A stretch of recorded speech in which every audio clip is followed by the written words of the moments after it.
여러분을 주님의 이름으로 축복하며 또한 온전히 주의 귀한 은혜가 넘치는 시간이 되기를 주님의 이름으로 소망합니다. 오늘 말씀은 온전한 상을 받으라 라는 제목을 가지고요. 함께 말씀을 나누고자 합니다. 우리가 어제 계속해서 이어지는 말씀의 내용인데 어제도 함께 살펴봤던 그 말씀의 중심은 바로 사랑이었습니다. 다시 얘기하면 하나의 믿음의 공동체로 교회를 만들어가는 것, 다시 하나님께서 원하시는 사랑의 공동체를 만들어가는 것이 우리에게 중요하다는 것이 바로 요한 2서의 중심이라고 볼 수 있겠습니다. 그래서 어제 말씀으로 함께 나눴던 것처럼 하나님을 사랑하고 또한 이웃을 사랑하는 것이 분명히 우리에게 주어진 계명이며 그것을 지키며 살아가는 것이 바로 우리의 삶이 되어야 한다라는 것이었습니다. 근데 오늘 말씀은 그것에도 좀 더 전개를 합니다. 사랑의 공동체, 그리스도가 드러나는 공동체, 또한 그 속에서 하나님을 사랑하고 이웃을 사랑하는 공동체에게 주어지는 삶의 모습이 있다라는 것입니다. 바로 그리스도의 삶의 모습에서 우리가 주어져야 되는 것은 바로 진리를 온전히 붙드는 삶인데, 그 진리를 붙드는 삶의 결론적인 모습은 바로 흔들리지 않는 믿음을 가지고 있어야 한다는 것입니다. 오늘 말씀의 7절 말씀을 우리 다시 한번 읽도록 하겠습니다. 요한일서 1장 7절에는 이렇게 다시 얘기하고 있습니다. 함께 읽겠습니다. 미혹하는 자가 세상에 많이 나왔나니 이는 예수 그리스도께서 육체로 오심을 부인하는 자라. 이러한 자가 미혹하는 자요 적 그리스도니. 당시에 이 수많은 사람들이 있었지만 그때 당시에 수많은 공격 가운데 영지주의자들은 무엇이라고 주장했냐면 예수님께서 이 땅에 오시는 신성은 인정했습니다. 그러나 그들이 인정하지 않았던 것이 있는데 바로 인성을 인정하지 않았죠. 예수님께서 이 땅에 오셨다는 사실 가운데 예수님이 참 인간이라는 것을 그들은 인정하지 않았습니다. 결국은 이 문제를 통해서 계속해서 공경을 하죠. 어떻게 신이 인간의 모습을 입고 이 땅에 올 수 있느냐? 그러므로 그것은 말이 되지 않는다. 너희가 가지고 있는 그 신앙은 잘못된 것이다 라고 계속된 공격을 그들에게 가하고 있었다는 것이 우리가 여기서 발견하게 되는 모습이라는 것입니다. 결국 무엇을 얘기합니까? 우리 안에서도 믿음을 가지고 있으나 그 믿음이 자꾸 흔들리게 하는 그 미혹하고 유혹하는 모습들이 우리에게도 계속해서 주어진다는 것입니다. 그러나 우리가 예배할 때 맨 서두에 사도신경을 고백하죠. 우리의 그 외아들이신 예수 그리스도가 이 땅에 오셨다는 것을 고백하는 것처럼 우리가 믿음이 있다라고 얘기한다면 예수님께서 참 하나님의 아들이심을, 또한 참 인간의 모습을 입고 말씀이 육신이 되어 이 땅에 오셨다는 것을 우리는 반드시 믿고 그것을 흔들리지 않아야 한다라는 것입니다. 요한복음 1장 14절에 가서 보면 말씀이 육신이 되어 우리 가운데 거하심에라고 얘기하죠. 다시 말하면 예수님께서 분명히 이 땅에 오실 때 참인간의 모습을 입고 반드시 이 땅에 오셨다는 것을 우리는 흔들리지 말아야 한다는 것입니다.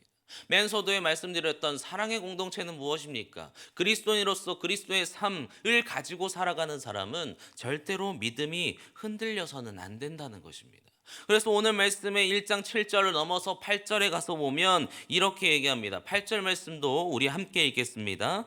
너희는 스스로 삼가 우리가 일한 것을 잃지 말고 오직 온전한 상을 받으라. 무엇이라고 말씀하십니까? 너희가 스스로 삼가서 너희에게 있는 그 공격들, 너희를 자꾸 무너뜨리려 하며 분별하지 못하게 만드는 것을 이겨내고 너희가 계속해서 가져왔던 신앙의 모습, 믿음을 절대로 흔들리지 말라. 그리고 그 끝에 있는 온전한 상을 받는 귀한 그 모습이 너희에게 있어야 된다라고 우리에게 말씀하고 있다라는 것입니다. 우리는 흔히 신앙을 마라톤에 비유합니다. 이 마라톤이라는 것은 레이스가 시작되면 그 끝에 결국은 도달해야지만이 그 상급을 받게 됩니다. 근데 이 42km라는 것이 얼마나 긴지 그 계속해서 그 경기를 하다 보면 이 경기를 하는 도중에 그 선수들이 많은 생각을 한다는 거예요. 그 여정 가운데 내가 이거 정말 할 수 있을까? 내가 이 가는 가운데 혹시 신발에 끈이 풀리지 않을까? 내가 달리는 도중에 어떤 사람이 나와서 내가 하는 레이스를 망치지 않을까? 이런 생각들이 계속해서 그에게 주어진다는 거예요. 그리고 뛰다 보면은 자꾸 그 통증이 생기기 때문에 하다가 포기할까? 라는 그 모습들이 계속 그에게 주어진다는 것이죠. 그러나 결국 그 마라톤이 끝까지 달아났을 때 그에게 주어지는 것은 사람들의 환호뿐만 아니라 그가 온전히 가지고자 했던, 그가 얻고자 했던 그 뚜렷함의 그 목표의 그 모습이 그에게 주어진다는 것입니다. 제가 얼마 전에 한 영상을 봤습니다. 한 유명 연예인이 무모한 도전을 하더라고요. 이틀 만에 56km를 막 달리겠다고 자신이 그 연예 프로그램에 나가서 갑자기 얘기를 하는 거예요. 그리고 뜬금없이 그냥 달려요. 막 달려요. 하루에 그가 42km를 달리기를 작정했습니다. 그러니까 그의 집이 서울 자택에 있는데 서울에서 시작해서 오이도 등대, 그 등대가 있는 곳까지 막 달리겠대요. 결국 그는 막 달립니다. 근데 그가 물론 운동을 열심히 했던 사람이기도 해서 물론 갈 수는 있을 거라고 생각했지만 가다 보니까 너무 힘든 거예요. 다리도 아프고 허리도 아프고 목도 마르고 그러다 보니까 그냥 길바닥이 막 널브러져요. 가다가 쓰러지고 가다가 넘어지고 근데 계속해서 고민합니다. 돌아갈까? 차 타고 다시 집으로 돌아갈까? 굳이 내가 이거 하지 않아도 되는데 그냥 돌아갈까? 근데 그는 이상하게도 계속해서 달려요. 결국 그가 42km를 완주한 시간은 10시간이 넘었습니다. 10시간이 넘고 밤이 되는 그 시간에 그는 결국 그 자리에 도착을 하고 그가 계획했던 이틀 안에 56km를 달리겠다는 계획은 완성하게 됩니다. 그러면서 그가 인터뷰를 통해 자신의 소회를 밝힙니다. 그게 뭐였냐면 이렇게 얘기하죠. 나는 할 수 있을 거라 생각했다. 나는 그 노력에 따라서 흔들리지 않은 그 믿음과 확신이 있었다.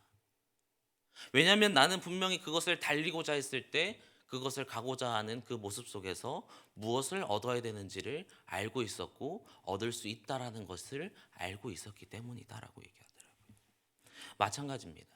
우리가 신앙의 그 모습 속에서 우리 안에 하나님이 원하시는 그 신앙의 마라톤을 달리고 있는 우리의 모습 속에서 하나님은 우리에게 분명히 말씀하십니다. 너희에게 상급이 주어진다. 온전한 그 상이 너희에게 주어지니 흔들리지 않는 그 확신, 흔들리지 않는 그 믿음을 통해서 너희가 살아가야 된다라고 말씀하시죠. 오늘 말씀 우리가 읽었던 7절과 8절에 계속해서 얘기합니다. 미혹하는 자, 유혹하는 자, 너희의 신앙과 너희의 믿음을 자꾸 흔들리게 하는 모습들이 너희의 삶 가운데 상황 가운데 주어질 것이다. 그러나 절대로 흔들리지 마라. 왜냐하면 그 끝에 하나님이 주시는 귀한 상이 있기 때문이다라고 얘기하죠. 우리가 잘 아는 바울도 이렇게 얘기합니다. 디모데후서 4장 7절과 8절에 나의 선한 싸움을 싸우고 나의 달려갈 길을 마치고 믿음을 지켰으니 8절에 이제 후로는 나를 위하여 의의 면류관이 예비되었으므로 바울도 고백하는 것이 무엇입니까? 바울의 삶을 보십시오. 그거 얼마나 힘들었습니까? 수만 번 죽을 뻔했습니다. 돌로 맞았고요. 채찍을 당해서 계속해서 그는 고초를 당했습니다. 감옥에도 여러 번 갇혔고 그의 모습 가운데 어찌 이 일을 할 수 있을까라는 얘기를 하지만 그게 고백하는 것이 무엇입니까? 의의 면류관이 반드시 나에게 주어질 것이니까 나의 이 선한 그 싸움 달려갈 그 길을 절대로 멈출 수가 없었다. 고통 가운데 그가 달려갈 수 있었던 이유는 확신이 있었습니다. 하나님께서 주시는 상, 하나님께서 나에게 주시는 은혜, 하나님께서 나에게 예비해 주시는 그 기쁨을 나는 누리겠다는 그 확신이 그에게 있었다라는 것입니다. 특별히 히브리서 11장 6절에는 이렇게 얘기합니다. 믿음이 없이는 하나님을 기쁘시게 하지 못하나니 하나님께 나아가는 자는 반드시 그가 계신 것과 또한 그가 자기를 찾는 자들에게 상 주시는 이심을 믿어야 할지니라. 반드시 하나님 안에 믿음으로 나아가는 자에게 반드시 상을 주실 것을 믿습니다. 우리에게도 그러한 은혜가 있기를 주님의 이름으로 소망합니다. 우리가 흔들리지 않은 믿음으로 날마다 달려가고 흔들리지 않는 믿음으로 온전한 상을 바라며 나아가는 그 모습 가운데 하나님은 우리와 함께 하실 것입니다. 오늘 요한이서가 계속해서 얘기하는 하나님을 사랑하는 것, 이웃을 사랑하는 모습의 가장 중요한 것은 흔들리지 않는 것입니다. 우리의 삶 가운데 흔들릴 수 있는 상황이 얼마나 많습니까? 지금도 우리의 모습 가운데 우리를 자꾸 고난 가운데 힘든 가운데 좀 편한 것을 찾으라. 너도 좀 편한 길을 가면 되지 않니? 라고 얘기하는 유혹들이 우리에게 얼마나 많습니까? 그러나 그것을 이겨낼 때 하나님께서 우리에게 주시는 그 기쁨을 누릴 수 있게 된다라는 것입니다. 이 새벽에 나오는 거 쉬우신가요? 저는 어렵습니다. 매일매일이 참 어렵습니다. 그래서 항상 알람을 2개씩 맞춰놓죠. 근데 참 신기하게도 일어나서 새벽 예배를 참석하고 혹은 모든 예배를 참석하게 되었을 때 주시는 그 기쁨이 있습니다. 그래서 우리는 흔들리지 않고 이 자리에 나와서 예배하는 것이지요. 오늘 말씀의 결론을 함께 맺어 보겠습니다.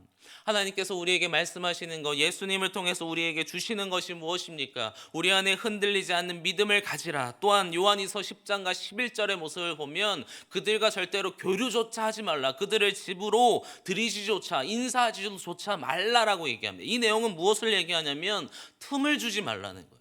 에베소서 4장 27절에 가서 보면 마귀에게 틈을 주지 말라라고 얘기합니다. 이 내용은 무엇이냐면 혹시 너희가 믿음이 흔들릴 만한 상황들, 흔들릴 만한 것들이 있다면 그것을 다 끊어버리라는 것입니다.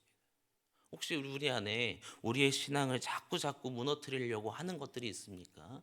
그것들을 다 끊어버리시기를 주님의 이름으로 소망합니다.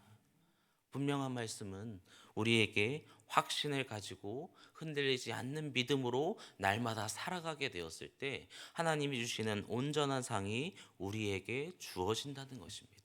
말씀의 결론을 맺겠습니다. 하나님은 우리를 사랑의 공동체로 만드셨습니다. 그리고 그 사랑의 공동체가 온전히 서 있을 수 있는 그 모든 것의 근본적인 모습은 진리를 붙드는 것입니다. 예수님께서 이 땅에 오심, 그리고 예수님께서 우리를 구원하심, 예수님께서 참신이자 참인간으로 우리와 함께 하신다는 것을 믿는 믿음, 또한 그 믿는 믿음 가운데 흔들리지 아니하는 그 모습이 우리에게 소유된다면 결국 우리는 온전한 상을 통해서 날마다 기쁨을 누리는 삶을 살아갈 수 있는 은혜가 우리에게 있는 줄 믿습니다. 그러므로 우리는 분별할 수 있어야 됩니다. 하나님이 주시는 말씀이 우리에게 주어졌으면 그 말씀을 가지고 계속해서 분별하는 거예요. 아까 우리가 읽었던 스스로 삼가 온전한 상을 받으라라고 말씀하시는 것처럼 날마다 말씀으로 우리의 삶을 돌아볼 수 있는 은혜가 오늘 우리에게 있기를 주님의 이름으로 소망합니다. 이제 2022년도가 다 끝났습니다. 이제 다시 2023년도를 시작해야 되는데 우리에게 필요한 건 2022년도는 내가 어떻게 신앙생활을 했을까, 이를 한번 돌아볼 수 있었으면 좋겠습니다. 그리고 더 나은 2023년도, 더 나은 그 날을 위해서 하나님께 더욱더 나아감을 통하여서 이 흔들리지 않는 믿음을 소유하고 이 믿음을 통해서 그 확신을 가지고 결국 끝에 달아라 의의 면류관, 또한 온전한 상급, 또한 우리에게 상 주시는 이심을 우리가 확신을 가지고 또한 그것이 우리에게 주어지는 은혜가 오늘 하루 되시기를 주님의 이름으로 소망합니다. 또한 2022년도를 잘 마무리하시고 2023년도는 또 기쁘게 새벽 예배에서 만나는 은혜가 있었으면 좋겠습니다. 이를 통해서 날마다 하나님이 주시는 귀한 은혜를 온전히 풍성히 누리시는 귀한 은혜가 있기를 주님의 이름으로 간절히 축복합니다. 우리 함께 기도하겠습니다.